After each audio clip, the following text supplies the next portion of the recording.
ದರ್ಶನ್ಗೆ ಇನ್ಮೇಲೆ ಬರೀ ಪಾಸಿಟಿವ್ ಲೈಫ್ ಅಲ್ಲಿ ಈಗಾಗಲೇ ಸಾಕಷ್ಟು ಏರುಪೇರುಗಳನ್ನ ನೋಡ್ಕೊಂಡ್ ಬಂದಿದ್ದಾರೆ. ಹೊರಗಡೆ ಬಂದಿದ್ದೇ ತಡ ದರ್ಶನ್ಗೆ ಪಾಸಿಟಿವ್ನೆಸ್ ಅನ್ನೋದು ತುಂಬಿಕೊಂಡಿದೆ ಲೈಫ್ ಅಲ್ಲಿ. ಗ್ಯಾರಂಟಿ ಗ್ಯಾರಂಟಿ ಗ್ಯಾರಂಟಿ, ಇದು ಗ್ಯಾರಂಟಿ ನ್ಯೂಸ್.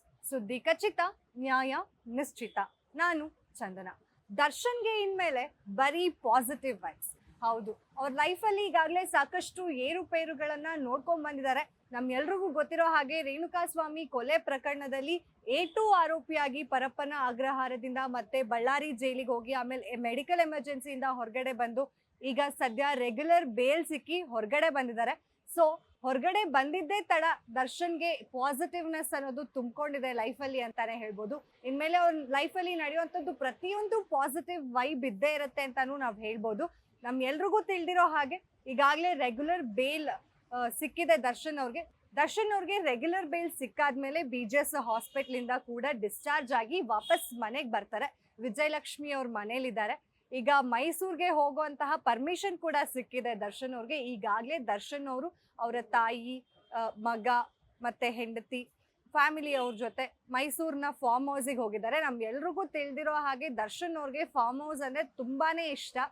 ನಾವು ನೋಡಿದ್ದೀವಿ ಅವ್ರಿಗೆ ಪ್ರಾಣಿಗಳ ಮೇಲೆ, ಪಕ್ಷಿಗಳ ಮೇಲೆ, ಹಾಗೆ ಅವ್ರು ಮೈಸೂರಿನಲ್ಲಿರುವಂತಹ ಫಾರ್ಮ್ ಹೌಸ್ ಮೇಲೆ ಎಷ್ಟು ಪ್ರೀತಿ ಇದೆ ಅನ್ನೋದು ನಮ್ಗೆಲ್ರಿಗೂ ತಿಳಿದಿರುವಂತಹ ವಿಷಯ.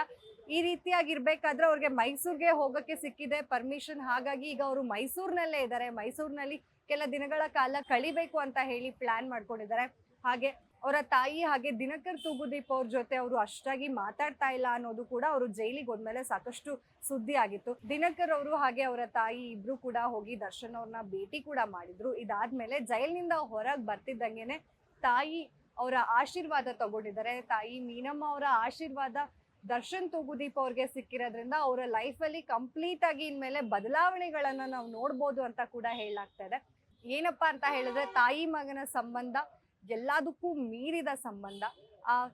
ಈಗ 4 ಗೋಡೆ ಮಧ್ಯ ಇದ್ದಂತಹ ದರ್ಶನ್ ತೂಗುದೀಪ್ ಅವರು ಈಗ ಜೈಲಿನಿಂದ ಹೊರಗಡೆ ಬಂದು ತಾಯಿ ಆಶೀರ್ವಾದ ಪಡ್ಕೊಂಡಿರೋದು, ಹಾಗೆ ಮಗ 6 ತಿಂಗಳಾದ್ಮೇಲೆ ಜೈಲಿನಿಂದ ಹೊರಗಡೆ ಬಂದಿದ್ದಾನೆ ಅಂತ ಹೇಳಿ ಅವರಿಗಾಗಿದ್ದಂತಹ ಸಂತೋಷ ಆಗಿರ್ಬೋದು, ಕರುಳು ಬಳ್ಳಿ ಸಂಬಂಧ ಅಂತ ಹೇಳ್ತಾರಲ್ಲ, ಈ ರೀತಿಯಾಗಿ ಇರ್ಬೇಕಾದ್ರೆ ತಾಯಿಗೂ ಕೂಡ ತುಂಬಾನೇ ಖುಷಿ ಆಗಿದೆ ದರ್ಶನ್ ಅವರು ಹೊರಗಡೆ ಬಂದಿರೋದ್ರಿಂದ. ಮೀನಮ್ಮ ಅವರಿಗೆ ಒಂಥರ ಖುಷಿ ಅಂದ್ರೆ ಖುಷಿ, ಹೇಳೋದಕ್ಕೆ ಆಗೋದು ಇಲ್ಲ. ತಾಯಿ ಚಾಮುಂಡೇಶ್ವರಿ ಆಶೀರ್ವಾದ ಕೂಡ ಸಿಕ್ಕಿದೆ. ಹಾಗಾಗಿ ದರ್ಶನ್ ಅವರು ಮತ್ತೆ ಮೈಸೂರಿಗೆ ಹೋಗೋ ರೀತಿ ಆಯ್ತು ಅಂತ ಕೂಡ ಹೇಳಲಾಗ್ತಾ ಇದೆ. ಇಷ್ಟೆಲ್ಲ ಪಾಸಿಟಿವ್ನೆಸ್ ಈಗ ದರ್ಶನ್ ಲೈಫ್ನಲ್ಲಿ ನಡೀತಿದೆ. ಹಾಗೆ ಫ್ಯಾಮಿಲಿ ಜೊತೆ ಈಗ ಟೈಮ್ನ ಸ್ಪೆಂಡ್ ಮಾಡ್ತಾ ಇದ್ದಾರೆ. ಬರೀ 4 ಗೋಡೆ ಮಧ್ಯೆ ಇದ್ರು, ಜೈಲ್ನಲ್ಲೇ ಇದ್ರು. ಈಗ ಹೊರಗಡೆ ಬಂದಿದ್ದಾರೆ. ಅವ್ರಿಗೆ ಅವರು ಒಂದು ಸ್ವಲ್ಪ ಟೈಮ್ನ ಕೊಟ್ಕೋತಿದ್ದಾರೆ. ಹಾಸ್ಪಿಟಲ್ನಿಂದ ಕೂಡ ಡಿಸ್ಚಾರ್ಜ್ ಆಗಿದ್ದಾರೆ. ಇದೆಲ್ಲರ ಮಧ್ಯೆ ಅಭಿಮಾನಿಗಳಿಗೆ ಮತ್ತೆ ದರ್ಶನ್ ಅವ್ರನ್ನ ಥಿಯೇಟರ್ನಲ್ಲಿ ನೋಡುವಂತಹ ಎಲ್ಲಾ ಭಾಗ್ಯನ ಕೂಡ ಕಲ್ಸ್ಕೊಟ್ಟಿದ್ದಾರೆ. ಈಗಾಗಲೇ ಡೆವಿಲ್ ಸಿನಿಮಾ ಶೂಟಿಂಗ್ ಶುರು ಆಗ್ತಾ ಇದೆ. ಎಲ್ಲಾ ರೀತಿಯಾದಂತಹ ಪ್ಲಾನ್ಗಳನ್ನ ಮಾಡ್ಕೊಂಡಿದ್ದಾರೆ. ಡೆವಿಲ್ ಸಿನಿಮಾ ಶೂಟಿಂಗ್ ಹೇಗೆಲ್ಲ ನಡಿಬೇಕು, ಎಲ್ಲೆಲ್ಲಿ ಮಾಡಬೇಕು, ನಮ್ಗೆಲ್ರಿಗೂ ಗೊತ್ತಿರೋಗೆ ಫಾರಿನ್ ಲೊಕೇಶನ್ಸ್ ಇದ್ದೇ ಇರುತ್ತೆ. ಬಿಗ್ ಸ್ಟಾರ್, ಬಿಗ್ ಬಜೆಟ್ ಎಲ್ಲ ಇದ್ದಾಗ. ಸೊ ಈಗ ಬೆಂಗಳೂರಿನಲ್ಲೇನೆ ಅಥವಾ ಅವರಿಗೆ ಸಿಗುವಂತಹ ಪರ್ಮಿಷನ್ ಎಲ್ಲಾದ್ರೂ ಸಿಕ್ಕಿದ್ರೆ ಅಲ್ಲೇನೆ ಸೆಟ್ ಹಾಕಿ ಡೆವಿಲ್ ಸಿನಿಮಾ ಶೂಟಿಂಗ್ನ ಶುರು ಮಾಡ್ಬೇಕಂತ ಹೇಳಿ ಈಗಾಗಲೇ ಎಲ್ಲಾ ರೀತಿಯಾದಂತಹ ಸಿದ್ಧತೆಗಳು ನಡೀತಾ ಇದೆ. ಈಗ ಒಂದು ಹಂತನ ದಾಟಿ ಮುಂದೆ ಬಂದಿದ್ದಾರೆ ಡಿ ಬಾಸ್ ದರ್ಶನ್. ಅಭಿಮಾನಿಗಳಿಗಂತೂ ಬೇಲ್ ಸಿಕ್ಕಿದ್ದು ತುಂಬಾನೇ ಖುಷಿ ಆಗಿದೆ. ಹಾಗೆ ಹಾಸ್ಪಿಟ್ಲಿಂದ ಡಿಸ್ಚಾರ್ಜ್ ಆಗಿದ್ದು ಇನ್ನೂ ಖುಷಿ ಆಗಿದೆ. ಅವರಿಗೆ ಪಕ್ಷಿಗಳು, ಗಿಡ, ಮರ, ಬಳ್ಳಿ ಅಂದ್ರೆ ತುಂಬಾನೇ ಇಷ್ಟ. ಹಾಗಾಗಿ ಅವರು ಮೈಸೂರಿನಲ್ಲಿದ್ದಾರೆ.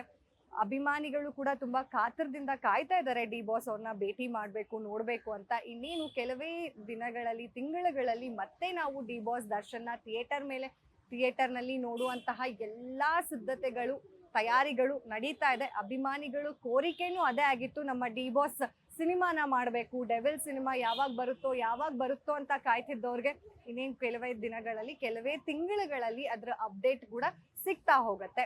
ಈಗ ಮುಂದೆ ಬಂದಾಗಿದೆ, ಹಿಂದೆ ಹೋಗೋ ಮಾತೇ ಇಲ್ಲ. ದರ್ಶನ್ ಲೈಫಲ್ಲಿ ಕಂಪ್ಲೀಟ್ ಪಾಸಿಟಿವ್ನೆಸ್, ಪಾಸಿಟಿವ್ ವೈಬ್ಸೇ ತುಂಬಿಕೊಂಡಿದೆ ಅಂತ ಹೇಳ್ಬೋದು. ಇದೇ ಹೊತ್ತಿನ ಸ್ಪೆಷಲ್ ಸ್ಟೋರಿ. ನೋಡ್ತಾ ಇರಿ ಗ್ಯಾರಂಟಿ ನ್ಯೂಸ್. ಸುದ್ದಿ ಖಚಿತ, ನ್ಯಾಯ ನಿಶ್ಚಿತ. ಗ್ಯಾರಂಟಿ ನ್ಯೂಸ್, ಸುದ್ದಿ ಖಚಿತ, ನ್ಯಾಯ ನಿಶ್ಚಿತ.